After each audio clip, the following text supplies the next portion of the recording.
Hi guys, I'm Adam Wilborn from WhatCulture, joined by Michael Sidgwick from WhatCulture to bring you some after news, and let's dive straight into it, dealing with the contract situation of one Sasha Banks. You may have seen earlier on today we were talking about Naomi's contract situation and speculation that she only has a few months left and is in the midst of negotiations whilst all this controversy is going on with Sasha and Naomi leaving Monday Night Raw. Well, now the brilliant Kazim Famude was on the Ringers Masked Man Show podcast, which is one of the best podcasts out there, Sidge. Well, that isn't ours, of course. Of course. And may have revealed that not only with Naomi, but also Sasha Banks have mere months left on their WWE contracts. When talking about the two performers, he mentioned that he'd heard that the contracts of both performers were both coming up and they're in negotiations to renew, and he was asked by his co-host, both of them? Kazim replied, both of them. First of all, Kaz, apologies if I butchered your surname there. But yeah, interesting this, and once again, I said this to Phil in the morning, it may have given these women more confidence in their actions if they are in the midst of contract negotiations and WWE can't hold over their heads. Well, if you don't play ball here, you're going to be like Pac, and we're going to, make you sit around and sit at home for years potentially. Yeah, potentially. Potentially very good news for the performers if in fact they do want to leave and are intent on leaving. Just before we headed into the studio as well, there was reports that Naomi and Sasha Banks haven't been spotted in the area in which SmackDown is being held tonight, so there is yet another wrinkle to this ongoing story. But yet 2 months, I think, was the quote, and I think that the interjection from the co-host on that podcast is sort of key here, because I think when he said both of them, in his mind he was obviously thinking, well, I've heard that Naomi, who was in the Observer and all the rest of it, has been reported as her contract is up, expressed surprise that both Sasha and Naomi's contracts were up, and the response from Kazim was yes, both. Now this is very interesting. Like, Naomi went very viral 2020 Royal Rumble, vastly underrated and in fact underutilized performer. You could say that about a lot of WWE's talent, to be fair, but I think it would be wrong to state that she's on Sasha Banks' level. Sasha Banks is headliner WrestleMania. Sasha Banks is one of the quarter-hour demo draws in all of professional wrestling. Sasha Banks has got a fan base so supportive and ardent that it's a good job I rate the hell out of her, because I would never criticise her online at all. What I'm basically getting at is that she commands a huge, passionate following, and if she potentially takes that elsewhere, that could be a bit of a blow to WWE. We know. Billion-dollar corporation, cog in the wheel. It's been this case for literally over 11 years at this point, but it would still be a pretty big one if Sasha Banks was in fact to leave, and according to this report, it could actually be sooner rather than later. Yeah, I mean, it's just such a weird ongoing story. Has the chair always been this noisy? Yeah, it is. I always have to don't have to sit still? Yeah, you just have to freeze yourself, basically. I'm an animated guy. I know, yeah. But it's one of those things where, I don't really enjoy speculating on it. We would always... We live for this. No, but what I was going to say was all of us at WhatCulture always tend to lean towards support the performers, support the workers rather than the company. And, WWE's actions in this to try and paint them as the bad guy, from Corey Graves parroting whatever Vince McMahon was saying in his ear, and that's arguably not Corey's fault. That's, kind of stuck in that position, to the press release that WWE have given out and effectively trying to pit people against each other. Balls. Yeah, exactly. But, it's just going to be one of those things we have to wait and see as and when things come out. Yeah, they are still, at the time of recording, the women's tag team champions. Like we said on the SmackDown preview earlier, this time last week, they were defending those tag team titles. And then WWE have talked about making this surreal decision to have them effectively be fed to the two women's champions at the next premium live event after one of them pinned the other one. I think they're entirely justified in walking out if that is the case, but we'll keep you up to date as and when that happens, and yes, keep you up to date with this contract situation, because as you mentioned, it just adds another wrinkle to this story. Following on from another story this morning, we reported Stephanie McMahon, of course, taking that leave of absence that she announced on social media, further corroborated in the Wrestling Observer with Dave saying that was entirely her decision, and as we reported this morning, she told a very select number of people. The majority of WWE employees found out when she tweeted this news. And following on from that, Triple H, it has been revealed in the latest Wrestling Observer Radio, is actually back working full-time in the WWE office.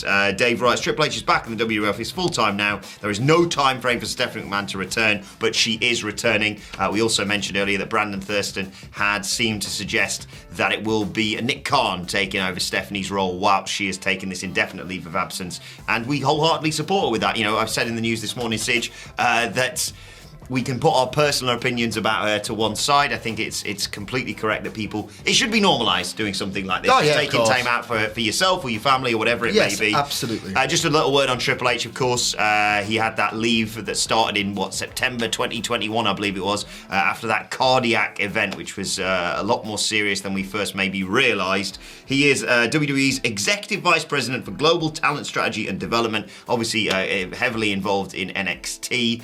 But yeah, your thoughts on Trips returning to work and Steph taking some time off? Yeah, I don't really have many thoughts on Triple H returning to work, if I'm being absolutely perfectly honest. Might not make for good content, but that's the truth of it. Guy returns to work, and absolutely fair enough. Like, I'm not the biggest fan of Triple H, and I'm only saying that because I want to appear like a hypocrite. Good for Triple H. Like, I've buried him in articles for years, but nonetheless, it was very sobering to see him make his first public appearance since the cardiac event, go through, you know, his sort of what he thought at the time to himself might have been a near-death experience, and that was a very sobering and sort of stark experience for me watching it, much less him going through it. So absolutely fair enough, happy for him. The Stephanie McMahon thing as well, it's very interesting. In that, I think a lot of people, and you know, maybe myself included, you see murmurings on Twitter and then you go to the tweet and you see it from Stephanie McMahon's mouth herself, she's going to take a leave. Take a leave, is it like instantly? And I've seen memes about it all like over Twitter of Nick Khan has just pulled off yet another Machiavellian power play en route to taking the entire throne of WWE. And if that thought did enter your mind, you're very cynical. I am too. I don't blame you. It's that ultimately this is a genuine face value situation. And if you think about it, look, I didn't like Stephanie McMahon slapping everybody in the face. I didn't like Stephanie McMahon not selling. Didn't really like the cadence of her voice. But ultimately, what goes vastly undermentioned with Stephanie McMahon is that this is the rights fee era of professional wrestling. You're probably sick of hearing the words rights fees, demos, but they are fundamentally important to the financial success of professional wrestling. And it was Stephanie McMahon who basically drove WWE towards that path, cleaned up its PR image, made it very, very sponsor friendly and family friendly. This was a major initiative that Stephanie McMahon had the idea to pinpoint and the sort of work ethic to drive, and she is an absolutely instrumental part in WWE sort of getting enough sponsor friendly ad revenue and sort of driving these huge right fees that the company gets these days. So like, if there was an award for best executive of all time, like genuinely Steph might get it. There you go. We'll keep you posted as we hear more news on her return to wrestling. But yes, absolutely, just well deserved. And just do more things like this, normalising people taking leave to either take care of their family, as she suggested, or just take care of themselves. Finally, Sid, a word on AEW. There was these upfronts that I don't really understand that was happening recently with Warner Media, and I can't tell because there's been differing reports as to how drastic this thing is. You know, people saying that Warner Media maybe weren't as hot on it as people were anticipating. What's your knowledge of what's gone on, and what's your take on it all? My knowledge and take on what's gone on is heavily inspired by Dave Meltzer and Brandon Thurston. I'll just put out there, and I'm going to add my own little thing at the end, so I'm not just plagiarising other people's ideas. And just to clarify what the upfronts are, a TV network ahead of the next sort of wave of programming across the new seasons, as the new seasons, as the Americans say it. Basically, the TV networks do upfronts in which advertisers are invited, allowed, encouraged, whatever, to purchase commercial time upfront. And as we know, this is what pays for professional wrestling. Without any of this, right, you wouldn't get any pro wrestling. Well, say pro wrestling, there are several more companies than WWE and AEW, but mainstream North American TV wrestling, the lifeblood is adverts, and this is where upfronts are where the adverts get sold up front. Now, there were rumours that there were going to be a big, strong push for AEW about a month, 2 months ago. There were going to be a big presence at these upfronts. They were going to be paraded, all the footage and all the rest of it in front of advertisers saying, look, this is really good, it's really popular. If you purchase commercial time during these shows, your product will get a lot of eyes on it and a lot of interest in it and a lot of buys for it. This didn't really happen. There wasn't much of a presence. I think the words used by Dave Meltzer were "at all," which is a little bit concerning. They did have this big banner, this is Warner Media, where it was like Monday, Tuesday, Wednesday, Thursday, Friday, Saturday, Sunday, and they had one of the top shows of each night on this banner, and AEW's Red Velvet was on it. So there's something there, but ultimately the strategy seemed to have shifted where it was going to get a big push at the upfronts, and then it didn't. Now, in addition to this, Warner Media executive David Zaslav, I was going to get it wrong. I was determined not to, but I was going to. He seems like a bit of a cutthroat, ambitious, super ambitious. Hey, I like the sound of this guy. Kind of guy. Where basically Clint Eastwood, some execs at Warner had greenlit a new project by Clint Eastwood. Now, Clint Eastwood, you know who the hell he is, but as a director, he's also like famous for just doing one take. If it's good enough, right, that's in the can. He's very quick, very reliable, very prolific. And historically, he's made a lot of money for Warner. This project that he's currently doing wasn't really anticipated to make much of a return. And Zaslav was like, well, what the hell did he do that for? And they were like, oh, well, Clint Eastwood, one, he's quite scary. Two, you know, he's made a lot of success for us in the past. And then the quote was, we don't owe anyone any favours. So ultimately, in parallel, there's a cost-cutting exercise going on at Warner following all the various corporate structural changes. So this is a little bit ominous in terms of AEW, because it's one thing for them to say, we've had success for like 2 years, we firmly established Dynamite enough to earn a rights fee from you, and launch a third hour of programming in Rampage, which is extended to Battle of the Belts. Look what we've done in the past and what we can do in the future. Potentially, he could just say, all right, okay, well, how are you doing now, and what do you care about doing in the future? We don't owe you any favours for delivering good ratings in the past. This guy's very much future-focused, no loyalty to anything.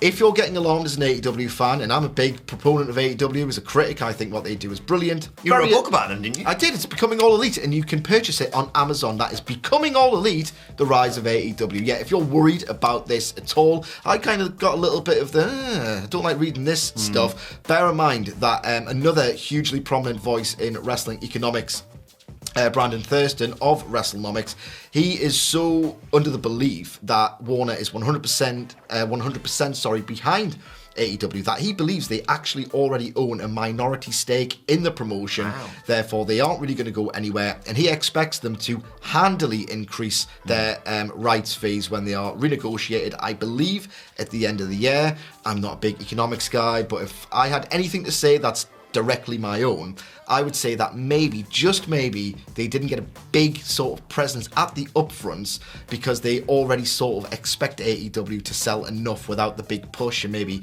other new projects were getting the push ahead of AEW because, you know, they already earn money and they are already sort of renowned within the TV industry as a sort of lucrative enterprise. Fascinating stuff. Let us know your thoughts on that and all of today's news stories in the comments section below. Don't forget to like, share, and subscribe. And subscribe to WhatCulture Wrestling wherever you get your podcasts from for daily wrestling podcasts. Plus, you can let us know your thoughts and Twitter questions on Twitter at WhatCulture WWE. Actually, follow both of us. You can follow Michael Sidgwick at... Sorry for babbling. I'm not a natural at this. At M. Sidgwick. You're far better than I am in terms of knowledge. I just do funny voices. You can follow me on Twitter at Adam Wilborn. Follow us all at WhatCulture WWE. But for now, my thanks to Michael Sidgwick. Thank you for joining us, and we will see you soon.